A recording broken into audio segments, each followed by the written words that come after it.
오늘은 2018년 송년 주일입니다. 성탄절 후 첫 주일 날 맞이하는 송년 주일을 우리 교회에서는 항상 결심 주일로 새해를 준비하는 이런 주일로 지키고 있습니다. 2018년 정말 말 그대로 다사다난했던 한 해였던 것 같습니다. 나라적으로는 평창 올림픽으로부터 시작을 해서 남북의 큰 변화, 또 남북 정상회담, 또 여러 가지 이슈들과 많은 일들이 있었습니다.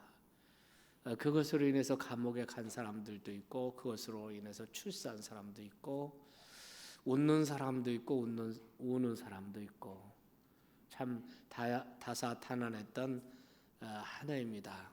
하나님은 이 모든 것을 합력하여 선을 이루시고, 이 모든 것을 합력해서 하나님의 뜻을 이루시는 역사인 줄로 믿습니다. 우리는 하나님의 섭리를 믿습니다.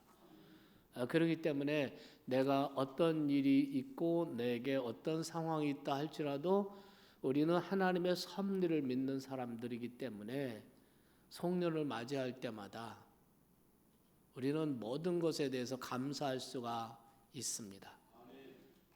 믿습니까? 감사함으로 이 송년을 맞이할 수 있으시겠습니까? 감사함으로 한 해를 하나님 앞에 올려드리고, 그리고 믿음으로 준비해서 희망차게 새해를 맞이하는 저와 여러분이 되기를 바랍니다. 네.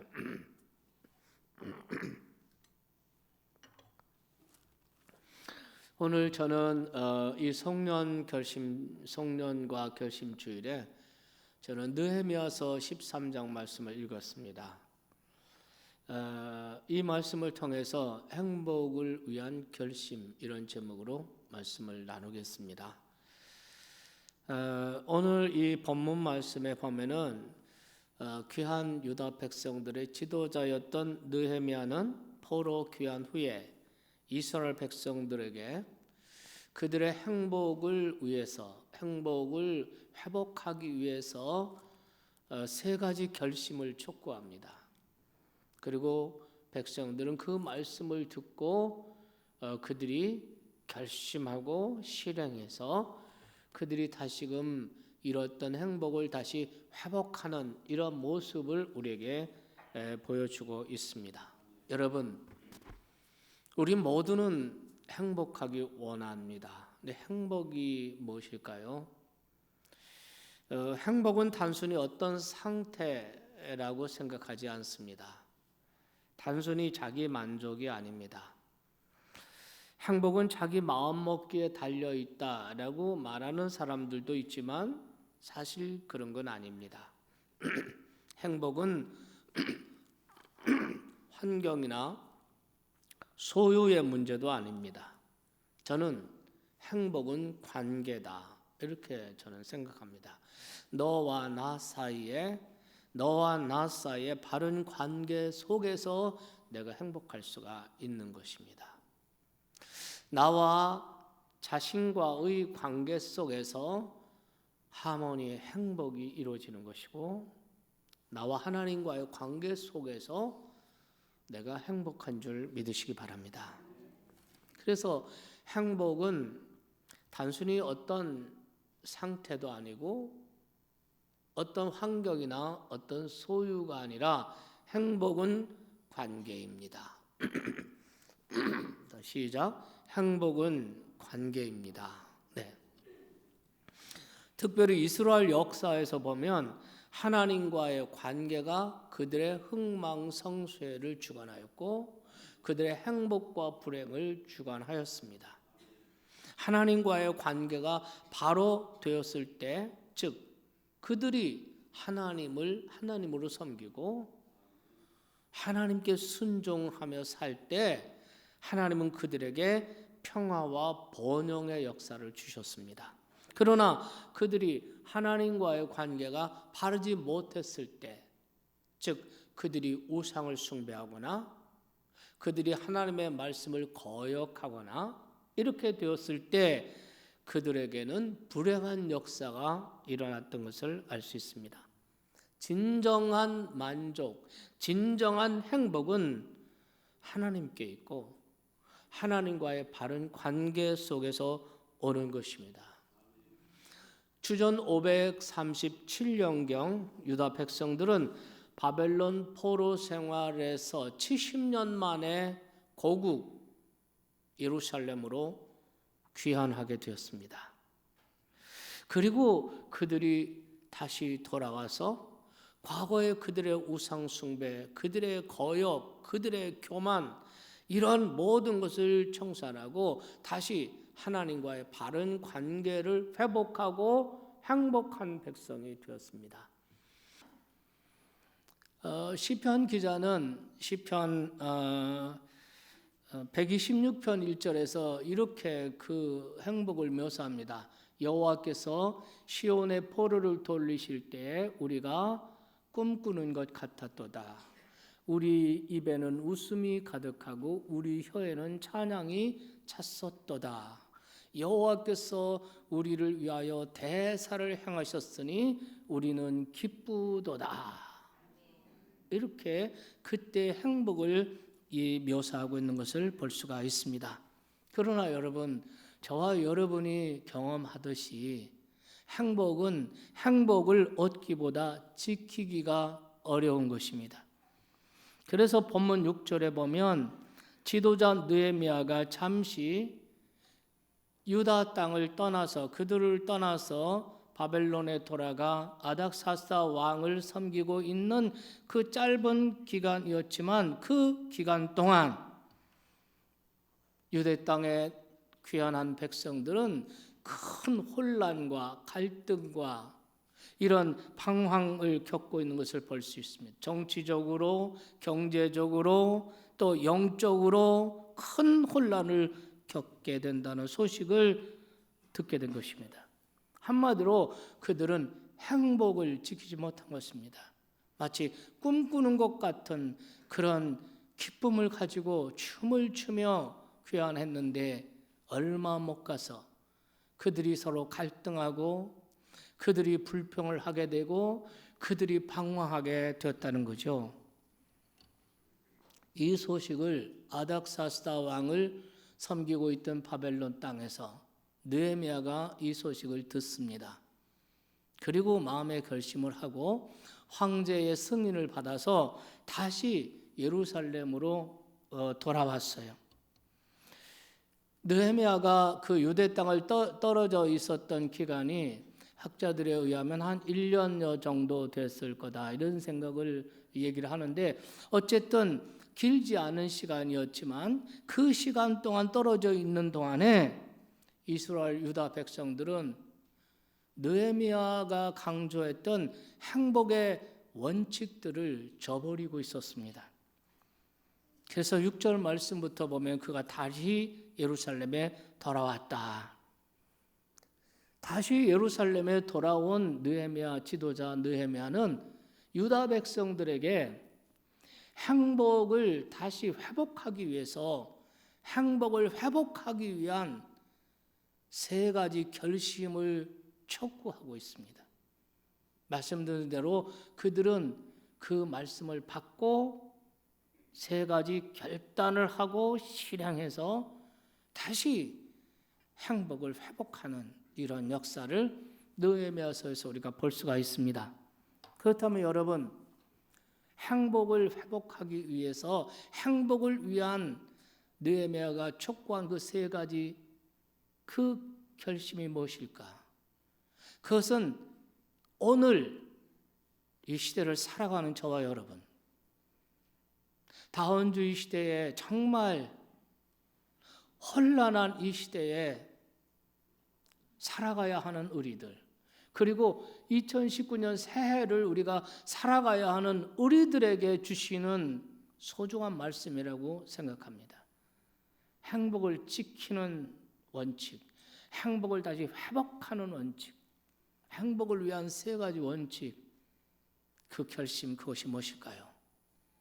느헤미야가 강조한 것은 첫째, 말씀을 붙들고 살라는 것입니다. 지도자 느헤미야가 유다를 떠나 있는 동안 백성들이 갈등하고 방황하고 혼란에 빠진 가장 중요한 이유가 무엇입니까? 그들이 하나님의 율법의 말씀을 저버렸기 때문입니다. 따라서 지도자 느헤미야는 귀국하자마자 먼저 백성들 앞에서 성전에 있는 두루마리 하나님의 말씀 율법을 가져다가 백성들에게 그 말씀을 읽혀서 그들의 귀에 하나님의 말씀을 들려줍니다. 사실 우리가 이 느헤미야서 6장에 볼 때도 6장에도 보면 느헤미야가 에스라, 학사 에스라를 시켜서 성전에 있는 하나님의 말씀, 율법을 가져다가 아침부터 저녁까지 백성들에게 그것을 낭독하여 그 귀에 들리는 이런 모습이 있습니다. 백성들은 수문학 광장에 다 모여 있고 학사 에스라가 율법의 말씀, 그 두루마리로 되어 있는 그 율법의 말씀, 하나님의 말씀을 쭉 낭독을 하는데 사람들이 그 하나님의 말씀을 읽고 깨닫기 시작하고 회개하기 시작하고 영적인 부흥이 일어났던 것을 볼 수 있습니다. 다시 돌아온 느헤미야가 하나님의 말씀을 그렇게 읽어 들린 것입니다. 여러분 3절 말씀에 보니까 백성이 그 율법을 듣고 라고 되어 있습니다. 여러분 왜 그랬겠습니까? 왜 돌아오자마자 율법의 말씀을 백성들에게 낭독하여 들려주고 있는 것입니까? 이 백성이 다시 이 말씀으로 돌아와서 이 말씀을 붙들 때에만 그들의 회복이, 그들의 행복이 가능하다는 것을 지도자는 확신하였기 때문에 말씀을 읽혀 들리는 것입니다. 여러분 시편 19편 7절 8절의 말씀 보면은 하나님의 말씀이 어떤 효능이 우리에게 있는지 말해줍니다. 여기서 여호와의 율법, 여호와의 증거, 여호와의 교훈, 여호와의 계명, 이것은 전부 다 율법의 하나님 말씀을 말하는 것입니다. 여호와의 율법은 완전하여 영혼을 소성시키며, 우리의 영혼을 소성시키는 것은 하나님의 말씀밖에 없습니다.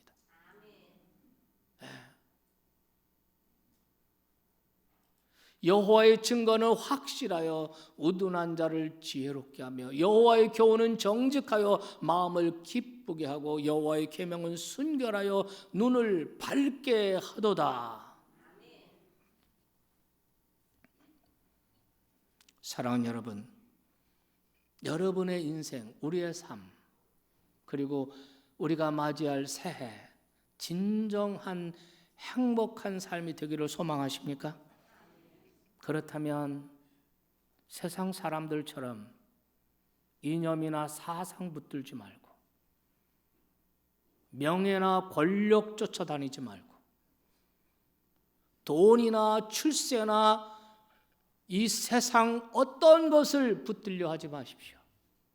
여러분 말씀을 붙드시기 바랍니다.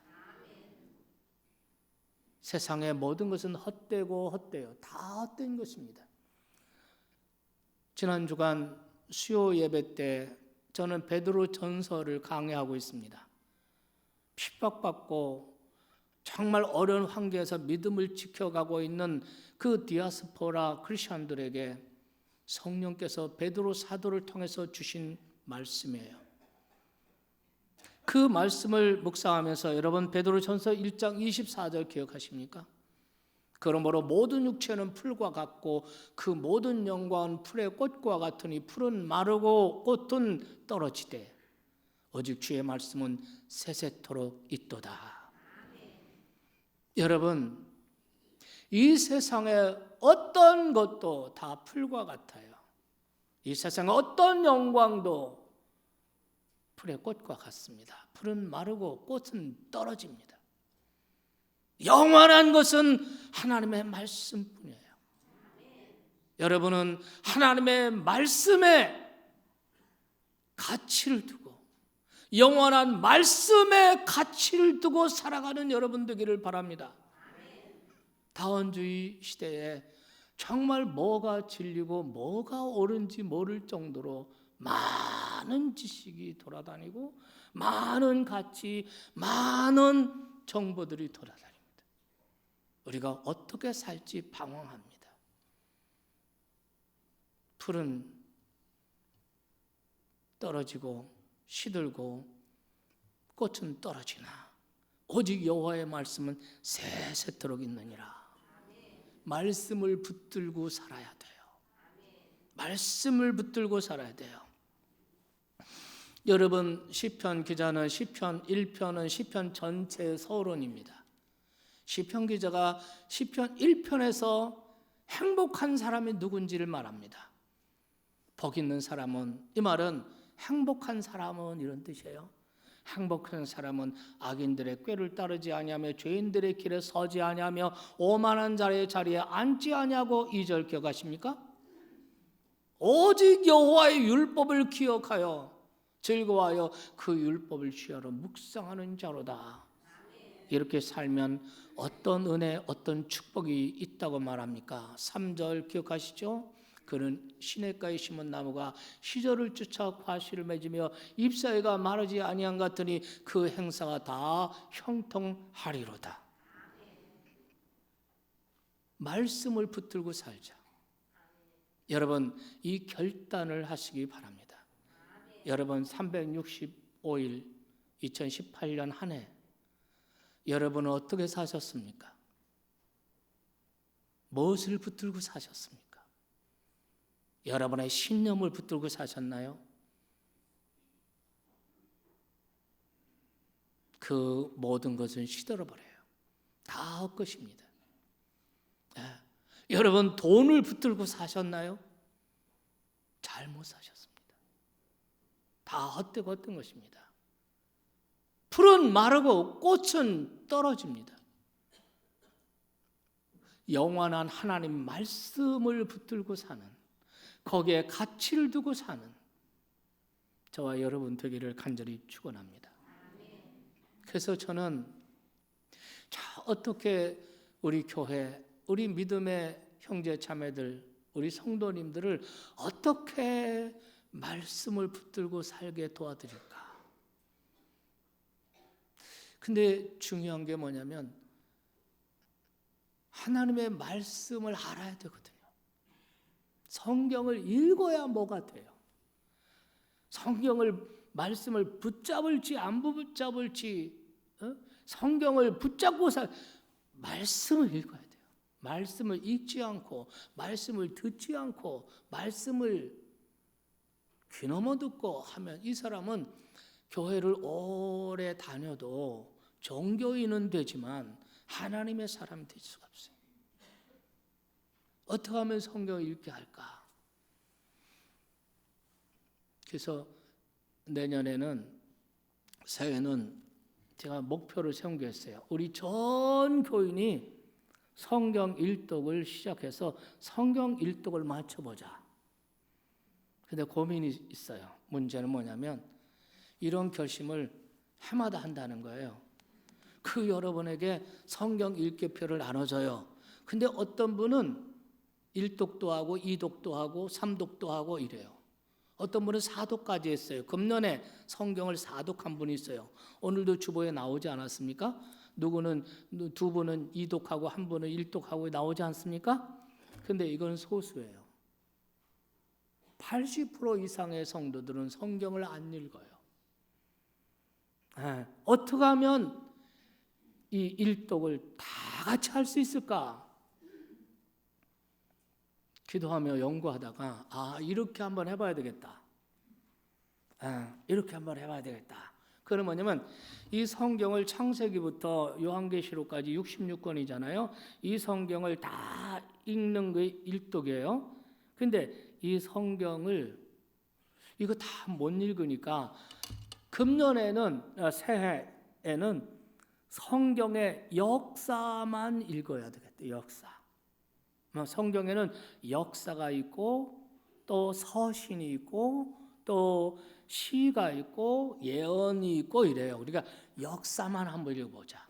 그러면 역사서는 하나님이 태초에 천지를 창조하신 이야기, 인간을 창조하신 이야기, 인간의 역사를 진행하고 그리고 하나님께서 아브라함을 선택하신 이야기, 아브라함의 그 자손들이 어떻게 퍼져나가는지, 그리고 그들이 어떻게 애굽에 들어가서 종살이를 하게 되고 그들을 어떻게 하나님께서 다시 이끌어내가지고 광야를 지나서 그리고 요단강을 건너서 가나안 땅을 정복해서 거기서 사사시대, 그 다음에 왕정시대, 솔로몬, 다윗 왕 이렇게 해서 그리고 그 유대 나라 이스라엘을 어떻게 망했는지, 망해서 어떻게 생활했는지, 그들이 다시 어떻게 회복되는지. 그래서 에스라, 느헤미야, 그리고 느헤미야서, 에스라서 그 후에는 역사가 딱 끝나요. 하나님 침묵하셔. 역사 속에서 하나님이 자기 백성들을 어떻게 행하셨는지 기록이 성경에 없어요. 400년이라는 세월이 흘러요. 이 시간이 신구약 중간 시대. 내가 우리 박 교수님이 우리 박정수 사회하시는 박정수 목사님이 신학자시잖아요. 그래서 이분이 신구약 중간 시대를 연구했어요. 그래서 정말 대단한 책을 한 7, 8년 걸려서 만드셨나요? 그 만들어서 출판을 했어요.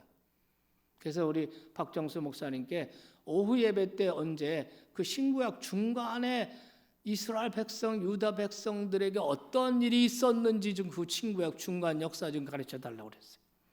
그래서 우리 목사님이 1시간 하든 2시간 하든 이제 그걸 하실 텐데 기대하시기 바랍니다. 그래서 여러분 이렇게 400년이 지나다가 어느 날 다시 하나님의 역사가 시작돼요. 그것이 세례요한의 출현이야. 예수님의 탄생이고 그리고 예수님이 어떻게 사시고 예수님이 어떻게 죽으시고 어떻게 부활하시고 승천하시고 그 후에 이 지상의 교회가 어떻게 세워지고 그 교회가 이 땅에서 어떻게 예수의 복음을 전해서 그게 사도행전이에요. 여기까지가 성경의 역사야. 성경 전체의 분량으로 따지면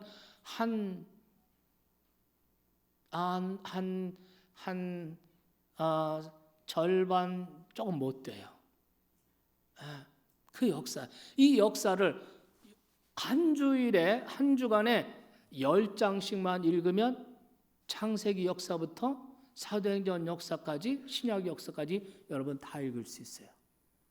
그래서 어떤 분은 한 번 읽어도 되고 또 지금처럼 성경을 2독하는 사람, 3독하는 분, 4독하는 분 이런 분들은 요 역사만 읽고 또 읽고 또 읽고 또 읽고 하는 거예요. 이거는 할 수 있어요. 일주일에 몇 장 읽어요? 일주일에 10장만 읽으면 일단 성경의 역사, 그 역사 속에서 하나님이 어떤 분이신지, 하나님이 자기 백성들을 얼마나 어떻게 사랑하시는지, 하나님의 역사를 어떻게 섭리하시고 하나님이 어떻게 행하시는지 그 역사를 통해서 하나님이 누구시며 그리고 하나님의 백성된 나는 누구라는 걸 알게 되고 하나님이 뭘 기뻐하시며 하나님이 어떤 사람들에게 복을 주시며 하나님이 어떤 역사에 평화와 번영을 내리시며 어떤 역사에 하나님이 징벌과 심판을 내리시는지 하는 것을 그 역사를 통해서 하나님을 느끼게 돼요. 이 성경은 하나님을 계시하는 거거든요. 그 성경을 읽고 하나님을 알아요. 그래서 여러분 일주일에 8장이면 하루에 1장이나 2장 읽으면 성경 역사는 다 읽어요. 그러니까 1월 1일부터 제가 그 성경 읽기표 나눠드릴 테니까 1월 1일부터 우리 역사, 성경 창세기부터 역사서만 쭉 읽어나가자고. 아멘? 한 번, 최소 한 번. 성경을 많이 읽는 분, 지금 속도로 많이 읽는 분은 2번 읽고 3번 읽고 그러면 성경이 확 뚫릴 거예요. 그러면 성경을 읽으면서도 은혜를 받고 하나님이 어떤 분인지 알게 되고 나라는 존재가 어떤 존재인지 알게 되지만 중요한 거는 설교를 들을 때 막 설교 팍팍 들어와. 성경의 역사만 읽어도 성경의 설교 말씀이 확 들어와요. 절대 졸지 않아요. 성경 말씀이 확 들어오는데 하나님의 말씀이 들어오는데 여호와의 말씀은 여호와의 율법은 완전하여 영혼을 소송하게 하며 믿습니까? 우둔한 자를 지혜롭게 하며 이 말씀하시면 여러분 전에 설교할 때 제가 스탠리 존스 선교사에 대한 얘기를 영국 사람인데 인도 선교사입니다.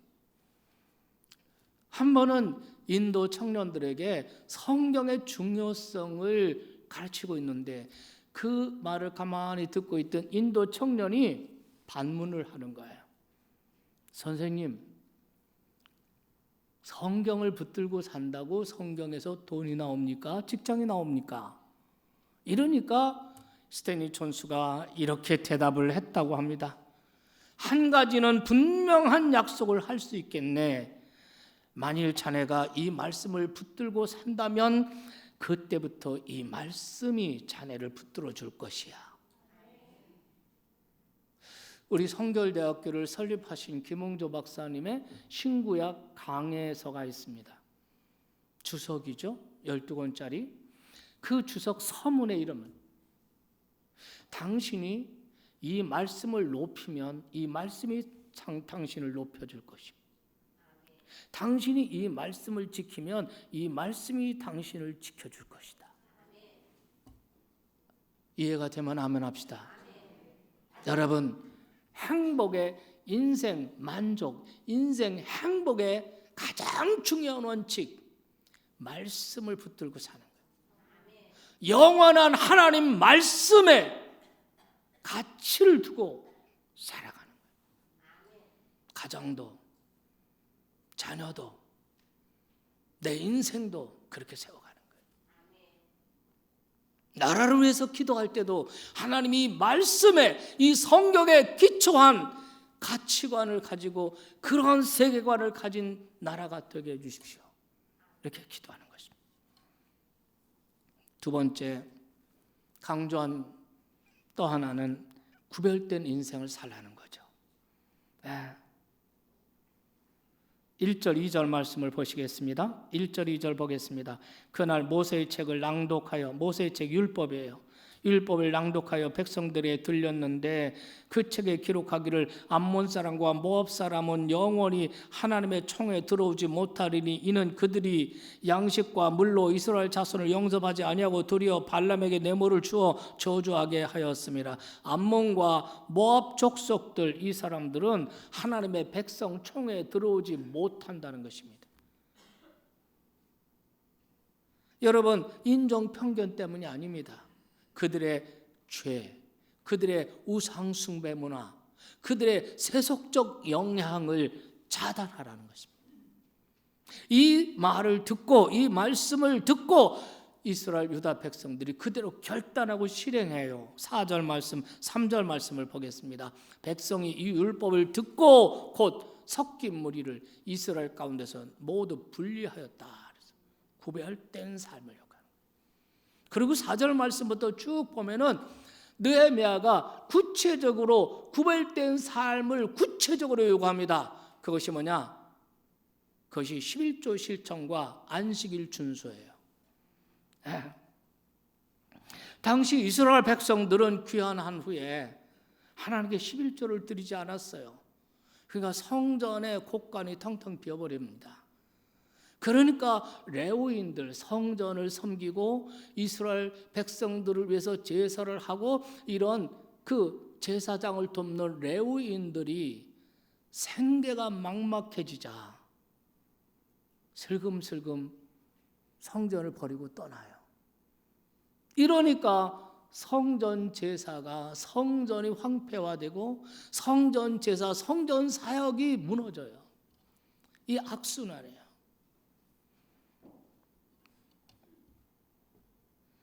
그래서 느헤미야가 이 사실을 발견하고 11조를 실천해라 이렇게 얘기를 해요. 여러분, 11조는 돈과 관련된 거고 안식일 준수는 시간과 관련된 거예요. 하나님께서는 자기 백성들에게 무엇보다 돈 관리와 시간 관리에서 구별된 삶을 살아야 한다는 것을 하나님은 기대하시는 겁니다.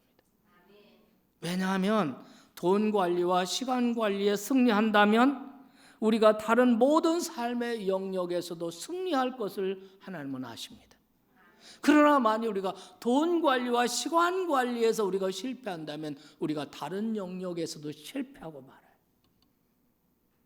인생을 사는 데 있어서 행복과 불행, 성공과 실패 두 가지예요. 돈 관리, 시간 관리예요.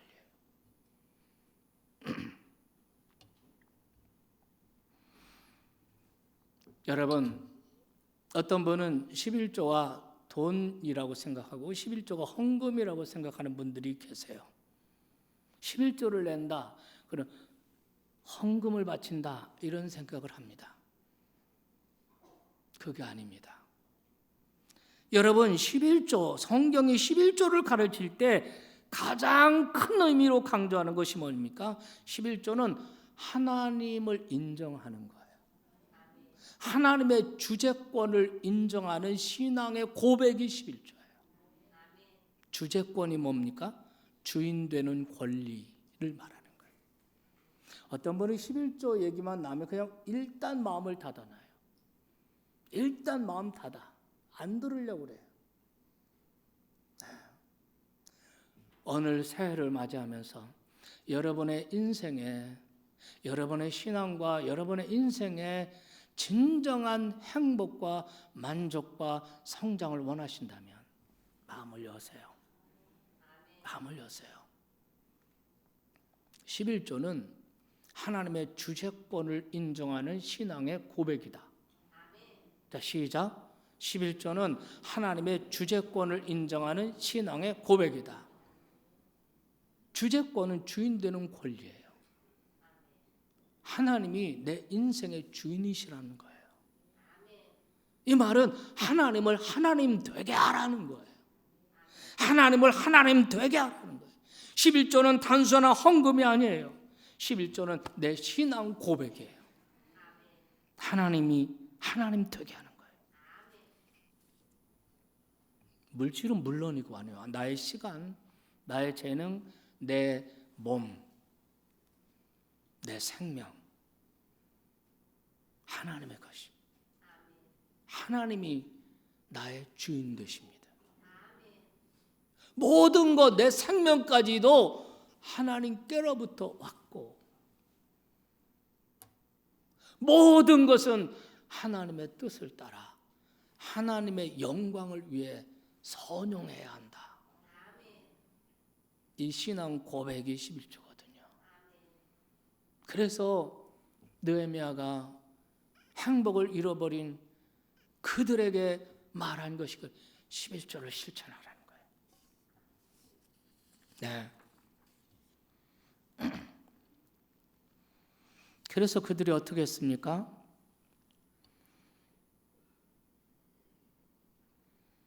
그들이 13장 12절 말씀을 보시겠습니다. 12절 말씀, 13장 12절 말씀을 13장 12절 말씀 같이 읽어봐요. 시작. 이에 온 유다가 곡식과 새 포도주와 기름의 11조를 가져다가 곡간에 드림으로 성전 곡간에 11조를 가져와 드렸어요. 이것이 공동체의 회복의 시작이었습니다. 하나님의 곳간에 드린 11조를 통해 성전 사역이 회복되었고 그것이 이스라엘 공동체의 행복을 회복하는 전기가 된 것이다.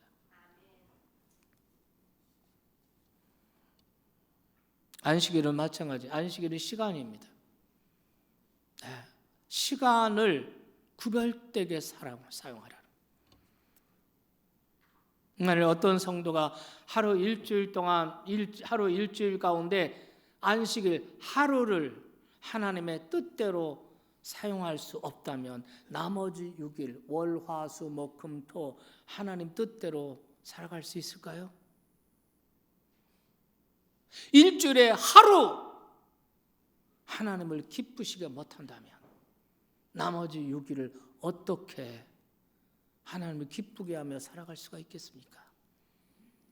그래서 여러분 이 11조 안식일 이거는 대표성을 말하는 거예요. 내가 11조를 드린 다음에 10분의 1만 하나님께 드리는 게 아니에요. 10분의 1을 하나님께 드리고 고백하고 나머지 10분의 9도 하나님이 기뻐하시는 뜻을 따라 물질을 선용하는 거예요. 믿으시면 아멘 합시다. 이런 구별된 물질관을 가지고 살아라. 시간에 있어서도 중요한 것은 시간 관리에 있어서도 우리가 이 세상 사람들과 다르게 살아가는 모습이 있어야 된다는 거죠. 주일 그러면 믿는 사람들은 다 마음을 경건히 하고 하나님 와서 예배하고 하나님이 기뻐하시는 선한 일을 하고 자녀들을 돌보고 가정 예배를 드리고 뭔가 월, 화, 수, 목, 금하고 구별된 어떤 모습이 있어야만 월, 화, 수, 목도 하나님을 기쁘시게 하는 삶을 살아갈 수 있다는 겁니다. 교회에서 여러분에게 달력 만들어 드렸어요. 여러분 2019년 12달 365일 교회 달력 걸어놓고 사실 때 365일을 하나님을 기쁘시게 하며 아멘 이웃을 사랑하며 하나님이 기뻐하시는 뜻을 따라 계획하고 살아가는 여러분이 되기를 주님의 이름으로 축원합니다. 네. 그래서 여러분 새해 교회 생활 표를 이렇게 정했습니다. 공예배 회복의 해. 예배를 회복하셔야 돼요. 공예배 회복하셔야 돼요. 여러분 이 말씀 이 주제를 내년 우리 참 좋은 교회 성도들의 신앙생활의 표로 전환한 이유가 있습니다. 성경을 읽다가 이 성경이 제게 들어왔습니다. 히브리서 10장 25절에 히브리서 10장 25절을 보실까요? 기억하십니까? 같이 한번 읽어봐요. 시작. 모이기를 패하는 어떤 사람들의 습관과 같이 하지 말고 오직 권하여 그날의 가까움을 볼수록 더욱 그리하자. 모이기를 패하는 어떤 사람들의 습관이 있습니다. 여러분은 2018년 예배 생활 어떻게 하셨습니까? 오늘 왜 교인들이 그렇게 많고 교회가 그렇게 많은데 왜 기독교가 힘을 못 쓰고 왜 기독교가 질이 멸렬입니까? 구별되지 않아. 교회 신자들이 주일날 여행도 하고 주일날 뭐 결혼식도 하고 결혼마을 주일날이 구별이 안 돼. 예배가 구별이 안 돼. 물질관도 구별이 없어.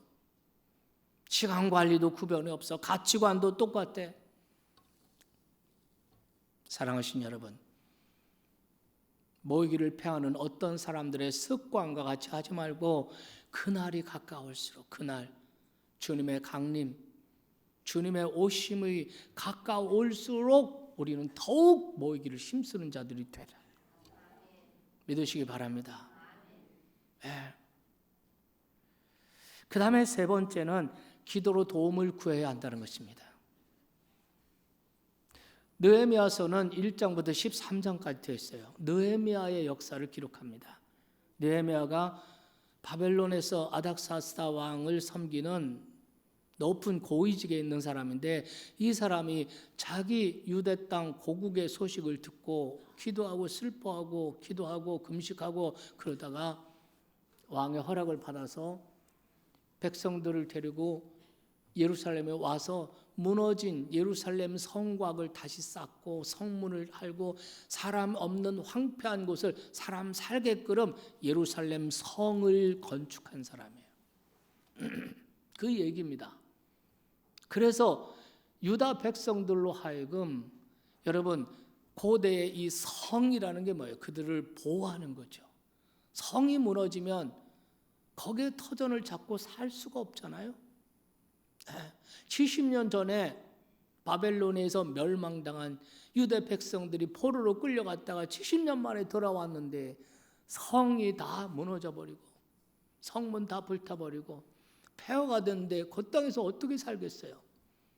그래서 느헤미야가 와서 그 성곽을 다시 건축을 하지 않습니까? 그래서 그들이 보호받고 안전하게 살아갈 수 있도록 터전을 만들어요. 그 백성들의 그 회복과 행복을 위해서 느헤미야가 한 일이 뭡니까? 기도로 시작하고 기도로 마쳐. 느헤미야서는 기도로 시작합니다. 1장 4절 말씀 보실까요? 1장 4절 1장입니다. 내가 이 말을 듣고 앉아서 울고 수일 동안 슬퍼하며 하늘의 하나님 앞에 금식하며 기도하였다 이랬죠.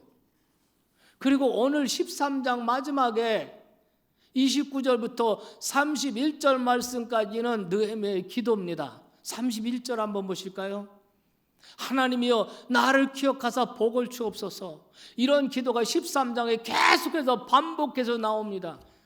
한마디로 느헤미야는 기도로 시작해서 기도로 마쳐요. 그것이 느헤미야서 성경이에요. 이 느헤미야의 기도가 유다 백성들의 행복을 가져왔어요. 유다 백성들의 축복을 가져왔어요.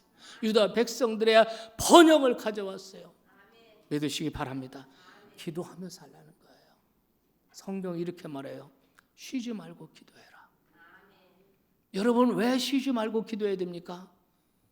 왜 우리는 쉬지 말고 기도하라고 말합니까? 인생은 쉴 수 없는 날마다의 도전이기 때문이에요. 우리는 어제의 기도로 오늘을 견뎌내기 어려워요. 어제의 양식으로 오늘을 살 수 없는 것과 마찬가지예요. 오늘은 오늘의 기도가 필요합니다. 우리가 기도를 그치는 순간 우리는 인간적인 수단, 방법, 세속적인 방법에 매달리게 돼요. 그래서 하나님 백성다움을 상실하고 속물 인생이 되고 마는 거예요. 예수를 믿는다고 하는데 사람들을 볼 때는 속물이에요. 똑같이 염려하고 똑같이 근심하고 그래요. 오래전 이탈리아에 북아프리카 출신의 한 청년이 살았습니다. 그는 어린 시절에 기독교 신앙을 떠나서 이단과 방탕함에 빠져 살고 있었습니다. 세월이 흐르고 시간이 지나면서 점점 자신의 내면에 만족과 행복이 없다는 걸 느껴가면서 괴로워합니다. 어느 날 그가 그 공허하고 무료하고 이런 마음을 달래고 있는데 밖에서 아이들이 노는 노랫소리를 타고 자기 귀에 들려오는 음성이 있었습니다. 그 음성은 이탈리아 말로 톨레레게 이 말은 펴서 읽어라 이런 말이 아이들 노랫소리에 그 타고 자기 음성에 그 음성이 들려지는 순간 이 청년은 책상 위에 오래 버려두었던 성경으로 눈이 꽂혔습니다. 실로 오랜만에 그 성경을 먼지 묻은 성경을 펴서 읽었습니다. 그 성경은 자기 어머니의 성경이에요. 그 어머니의 성경책을 탁 펴는데 그 순간 그 성경에 펼쳐진 성경이 로마서 13장 12절 아주 유명한 일화입니다. 13장 12절 말씀. 밤이 깊고 낮이 가까웠으니 그러므로 우리가 어둠의 일을 벗고 빛의 갑옷을 입자. 낮에와 같이 단정히 행하고 방탕하거나 술 취하지 말며 음란하거나 허색하지 말며 다투거나 시기하지 말고 오직 주 예수 그리스도로 옷 입고 정욕을 위하여 육신의 일을 도모하지 말라. 그날 그 기록된 말씀을 통하여 자신을 찾아오신 하나님을 그날 그가 만나게 되었습니다. 그는 무릎을 꿇었습니다. 눈물이 그 뺨을 타고 흘러내렸습니다. 그는 기도를 시작했습니다. 그 순간 그는 어둠의 생활과 결별하겠다고 자기를 말씀을 통해 찾아오신 주님 앞에 약속을 했습니다. 그리고 그날 그가 기도의 자리에서 일어났을 때 그는 더 이상 방탕한 옛 청년이 아니었습니다. 기독교 역사상 가장 위대하고 거룩한 영향을 미칠 새 사람으로 일어서고 있었습니다. 이 사람 바로 성 어거스틴입니다. 바울 이후에 최대의 신학자요. 바울 이후에 최대의 존경받는 사람입니다. 이날 그에게는 세 가지 결단이 이루어졌어요. 첫째로 그는 거룩한 말씀을 붙잡기 시작한 것입니다. 두 번째로 그는 세상과 구별된 삶을 시작한 것입니다. 세 번째 그는 기도에 무릎을 꿇기 시작한 것입니다. 그러자 그가 그동안 그렇게도 목마르게 찾고 헤매던 거룩한 만족과 행복이 강물처럼 그의 마음에 확 들어오기 시작했습니다. 나중에 그는 참회록이라고 하는 고백록 참회록이라고 하는 책을 쓰죠. 그 참회록 서신에 이렇게 있습니다. 하나님께로 돌아오기 전까지 나에게는 만족이 없었습니다. 여러분은 무엇을 찾아 만족을 찾아 헤매십니까? 하나님께 다 있습니다. 하나님께 돌아오기 전까지 나에게는 만족이 없었습니다. 사랑하신 여러분, 오늘 동일한 행복이 여러분과 저에게도 찾아올 수 있다는 것을 믿으시기 바랍니다. 만일 우리가 하나님의 말씀을 붙들고 살아가기로 결심한다면, 만일 우리가 세상과 구별된 삶을 살아가기를 결심하신다면, 그리고 무엇보다 기도에 무릎을 꿇고 하나님의 은혜의 도움을 구하며 살기로 결심하신다면, 그는 이미 영원한 행복의 길에, 축복의 길에 이미 들어선 것입니다. 오늘의 결심으로 새해뿐만 아니라 우리의 인생에 이런 놀라운 은혜와 축복을 경험하는 여러분이 되기를 바랍니다. 메마르고 건조한 신앙생활 하지 마시고 하나님의 살아있는 관계를 경험하고 그분이 내 인생을 어떻게 바꾸시고 나를 어떻게 세우시는지를 경험하면서 살아있는 신앙생활 하시기를 주님의 이름으로 축원합니다.